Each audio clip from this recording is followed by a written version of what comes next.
అందరికీ నమస్తే. ఆంధ్రప్రభకు స్వాగతం. నేను మీ సంతోషి. వార్ మొదలైందా? దేశవ్యాప్తంగా సివిల్ మార్క్ డ్రిల్స్ అనేవి చేస్తున్నారు. గతంలో చూసుకున్నట్లయితే ఈ సివిల్ మార్క్ డ్రిల్స్ తర్వాతే పాకిస్తాన్ ఇండియా మధ్య యుద్ధం అనేది మొదలైంది.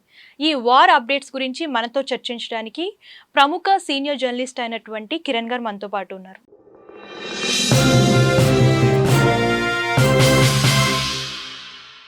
నమస్తే సార్. నమస్తే అమ్మా. సార్, దేశవ్యాప్తంగా హై అలర్ట్ అనేది జారీ చేశారు. అలాగే దేశవ్యాప్తంగా సివిల్ మాక్ డ్రిల్స్ అనేవి చేస్తున్నారు. సో అంటే వార్ మొదలైనట్టేనా సార్? ఇవి సహజంగా ఏదైనా ఒక ఉద్రిక్త పరిస్థితులు ఉన్నప్పుడు భారతదేశంలో కానీ ఏ దేశంలో కానీ మాక్ డ్రిల్స్ అనేవి జరుగుతాయి. అంత మాత్రం చేత మనం ఇది వార్కి సన్నద్ధత అనుకోవటానికి ఏం లేదు. సన్నద్ధత అంటే మీరు జాగ్రత్తగా ఉండండి అని చెప్తాం కదా, జాగ్రత్తగా ఉండండి, లేకపోతే మీరు అప్రమత్తంగా ఉండండి అని చెప్తుంటాం కదా. ఏమైనా జరగచ్చు, మనం వరస్ట్కి ప్రిపేర్ అయ్యి ఉండాలి. ఏమీ జరగకపోవచ్చు, కానీ వరస్ట్ కేసులో ఇలా జరిగితే ఎలా, ప్రజలు పబ్లిక్ ఎట్లా స్పందించాలి అనేది. ఇప్పుడు ఇలాంటివన్నీ కూడా మనకి అసలుకి ఇలాంటి ఎప్పుడు మనం చవి చూడాల. ఇలాంటి పరిస్థితులు 1971కి ముందు ఇలాంటి ఒక మాక్ డ్రిల్స్ అట్లాంటివి నిర్వహించారు. సో అప్పుడు వార్ వచ్చింది అప్పుడు. కానీ అప్పటికి ఇప్పటికి చాలా వ్యత్యాసం ఉంది. సో ఇప్పుడు వార్ వస్తుందని మనం అనుకోక్కర్లా, కానీ ఎందుకైనా మంచిది కాబట్టి వారికి ఒక సన్నద్ధంగా ఉండడానికి ప్రజల్ని ఒక మానసికంగా ప్రిపేర్ చేసి పెడతారు. సో పాకిస్తాన్ అయితే ఆల్మోస్ట్ 36 గంటల్లో మా మీద దాడి చేయబోతున్నారు అని కూడా ప్రకటించేసి మొత్తం బార్డర్ మొత్తం మోహరించేసి ఆ టర్కీ నుంచి ఒక షిప్ తెప్పించి జలాంతర్గామి తెప్పించేసి సో హై అలర్ట్ పెట్టేసి దేశంలో ఒక యుద్ధ వాతావరణాన్ని క్రియేట్ చేసేసింది పాకిస్తాన్. కానీ భారతదేశం అట్లా కాదు. భారతదేశం అంతా ప్రశాంతంగా ఉన్నాం కదా.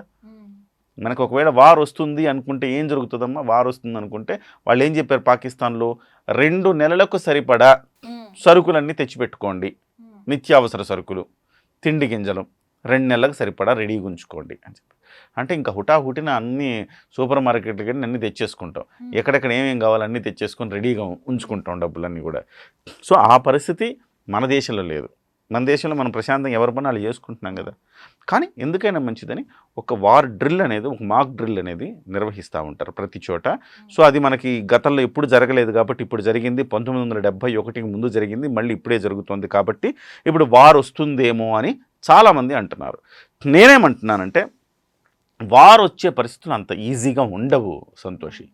వార్ అంటే మనం కూడా చాలామంది ఏమనుకుంటారంటే, పాకిస్తాన్ని 2 రోజుల్లో మనం మట్టి గరిపిస్తాం, వారం రోజుల్లో మట్టి గరిపిస్తాం కాబట్టి మనం వెళ్ళి ఒక దాడి చేయాలని. అదంత ఈజీ కాదు. 26 మంది ప్రాణాలు పోయాయని చెప్పేసి మనం అంత పెద్ద డెసిషన్స్ తీసుకునేది అనేది అంత సాధ్యమయ్యే పరిస్థితి కాదు.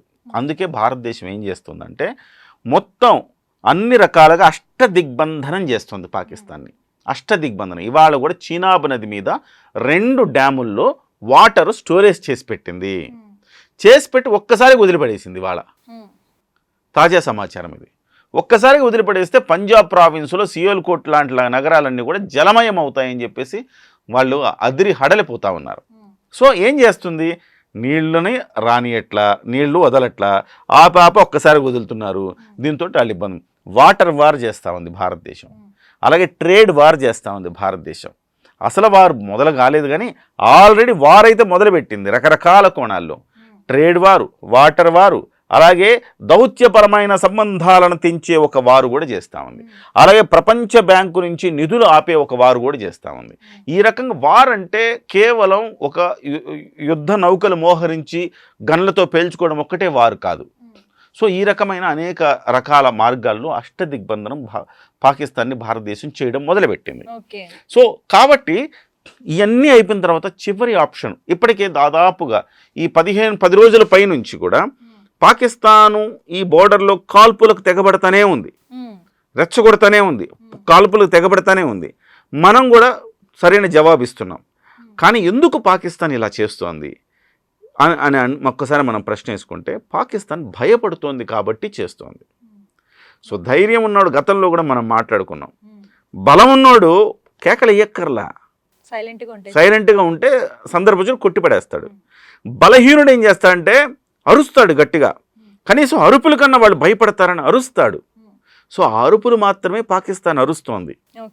కాబట్టి మేము రెడీగా ఉన్నాం, రక్తపాతం అయిపోతుంది, అట్లా చేస్తాం ఇట్లా చేస్తామని చెప్పేసి ప్రగల్భాలు పలుకుతూ ఉన్నారు.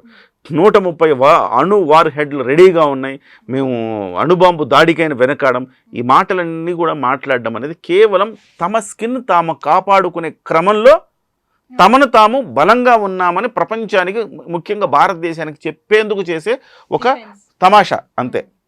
ఆ కార్యక్రమం పాకిస్తాన్ చేస్తుంది, కానీ భారత్ మాత్రం నింపాదిగా ఉంది. మీరు అడిగిన దానికి 2-3 అంశాలు ప్రధానంగా దారితీస్తాయి. ఒకటి ఏంటంటే, వరుసగా త్రివిధ దళాలతోటి మీటింగ్ పెట్టారు ప్రధానమంత్రి నరేంద్ర మోదీ గారు.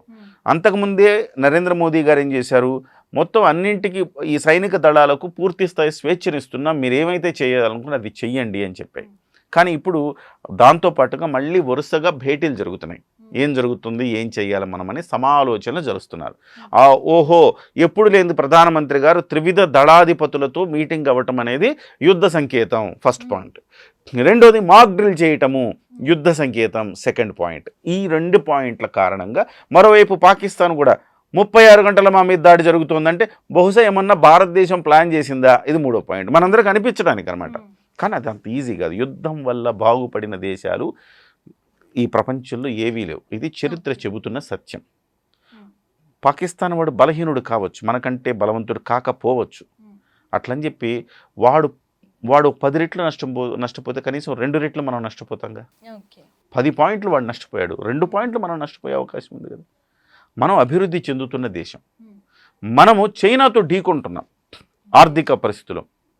రాబోయే రోజుల్లో మనం ప్రబల ఆర్థిక శక్తిగా ఎదుగుతున్నాం. ఇవాళ మనం అంటే ఒక 30 ఏళ్ళు వెనక్కి వెళ్తేమ్మా, 30-40 ఏళ్ళు 40 ఏళ్ళు వెనక్కి వెళ్తే 1980లో ఏం సినిమాలు వచ్చేవి మనకి? నిరుద్యోగం, సాపాటు ఎటు లేదు, పాటైన పాడు, ఆ సినిమాలు ఏముండేవన్నీ నిరుద్యోగంతో అల్లాడుతుంటే ఆ సినిమాలన్నీ వచ్చేవి అప్పట్లో.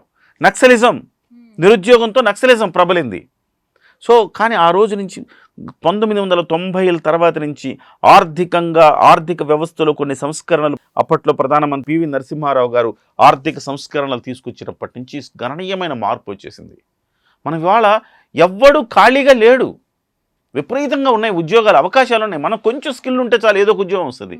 ఇవాళ మనం చాలా బాగున్నాం, ఆర్థిక పరిస్థితులు అన్నీ బాగున్నాయి, అందరూ హ్యాపీగా ఉన్నారు.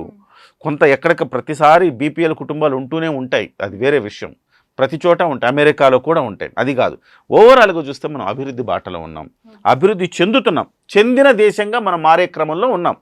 అభివృద్ధి చెందిన దేశంగా మనం మారాలంటే ఇవన్నీ ప్రతిబంధకాలు, వీటిని మనం చాలా జాగ్రత్తగా డీల్ చేయాలి. అందుకే భారతదేశం నేరుగా దాడి చేయకుండా ఈ రకంగా వ్యవహరిస్తూ ఉంది. చాలామంది అంటున్నారు, ఎందుకు ఇంకా నరేంద్ర మోదీ గారు మీనమేషాలు లెక్కిస్తున్నారు, కొట్టేయచ్చు కదా వెళ్ళి, మనం శక్తి సంపన్నులమే కదా, ప్రపంచ దేశాలని రష్యా మనకి సపోర్ట్ చేస్తూ ఉంది, అమెరికా మనకి సపోర్ట్ చేస్తూ ఉంది, ఫ్రాన్స్ మనకి సపోర్ట్ చేస్తూ ఉంది, జపాన్ మనకి సపోర్ట్ చేస్తూ ఉంది.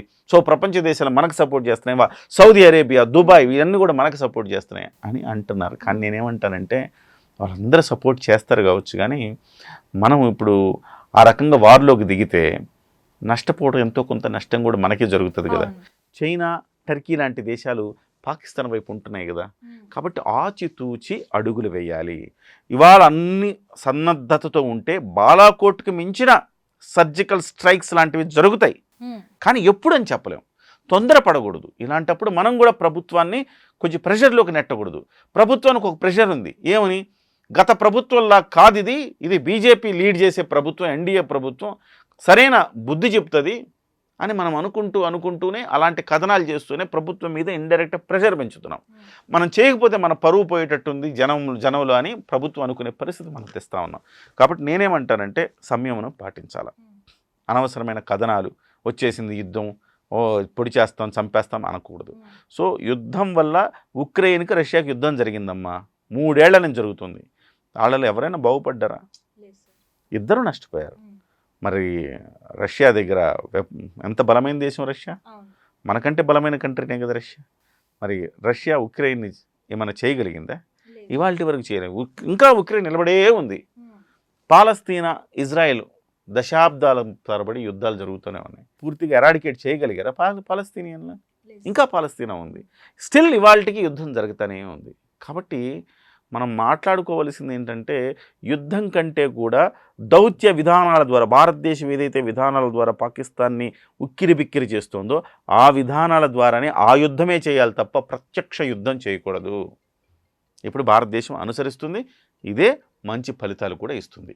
కాబట్టి రాబోయే రోజుల్లో యుద్ధం ప్రత్యక్ష యుద్ధం రాకపోవచ్చు, అట్లని చెప్పేసి మనం చేతులు ముడుచుకుని కూర్చోకపోవచ్చు. డెఫినెట్గా ఒకరోజు దాడి జరుగుతుంది. ఇది ఈరోజు జరుగుతుందా రేపు జరుగుతుందా కాదు, రాబోయే 2-3 నెలల్లో ఏదో ఒక రోజు ఒకటి బలమైన దెబ్బ పాకిస్తాన్ అయితే కొడతాం, అంతే తప్ప ఇది 2 దేశాల మధ్య యుద్ధం వచ్చేసి 1971 వారు 1965 వారు లాగా అవుతుందా అంటే అవ్వదు అని నేను అనుకుంటున్నాను. Thank you.